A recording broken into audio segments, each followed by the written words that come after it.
Hello, my name is Maria E Hernandez, and I'm here once again. And I'll be talking about my high school years that I spent while I was at school. During my high school years, I was able to speak and understand more English than when I was in elementary and middle school. However, when I was with my family, we used to speak Spanish at all times, regardless of the places that we would go. If we were at my aunt's, but we would always speak Spanish, or the store, there was always clerks that would speak Spanish to my parents, so Spanish was basically everywhere I used to go.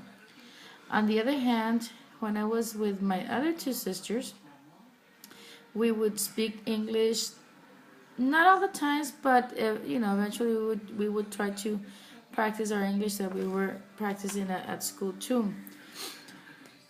Yeah. However, we never had that, or I never had that interaction with other students that speak English, or that were native English speakers, because most of our neighbors in here were also like us. They would only speak Spanish, and their parents would speak Spanish too.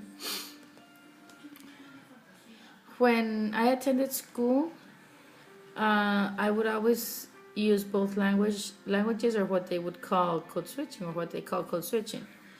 I would use English in the classroom and with the teachers, and with friends I would use Spanish, or like I said before, I would code switch a lot.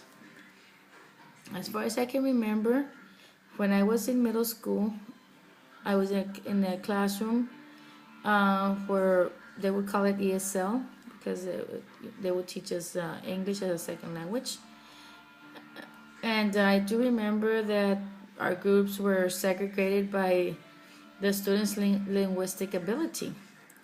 And they would code it, a classroom A, classroom B, or classroom C, depending on that ability of the English and the second language. I always spend my school years in high school and middle school and high school in the middle group. I was not like a native English speaker nor a Spanish speaker, so I would be in between. I do remember when I was in my English class that my teachers used to correct my writings at all times, with a lot of because I had a lot of grammatical errors, and I believe I still do have a lot of grammatical errors, but because I never developed my English, written or spoken, as a native English speaker. My experiences in an ESL classroom were not very pleasing, due to the fact that I was always aware of not being a native English speaker, and felt inferior when interacting with native English speakers. As mentioned on the article from Pampamiel, I was expressing a sense of anxiety due to my inferiority of not expressing the same way as a native English speaker did. My neighborhood, as I've always mentioned before in my other videos, it was predominantly Spanish speakers. At all, most of the people in here, that's what they would speak. There were people that would always consider themselves as English, not English, as nativos. They would call themselves nativos, but then they would speak a lot of Spanish too. On the other hand, my ability in the two languages was actually changing as I was growing too. I was aware that that I could speak English and Spanish, and I was also aware that I was not able to communicate correctly in my second language. There was a lack of communication skills there. As my increase in my two languages was improving, I was still very shy to participate in any school activity, due to the fact that I was being conscious of mistakes that I would make when I would interact in any kind of discussion. I always felt like very inferior, and I was so shy. I remember I was so shy. I didn't want to speak in the classroom. I didn't want to raise my hand to answer. I didn't want the teacher to ask me anything.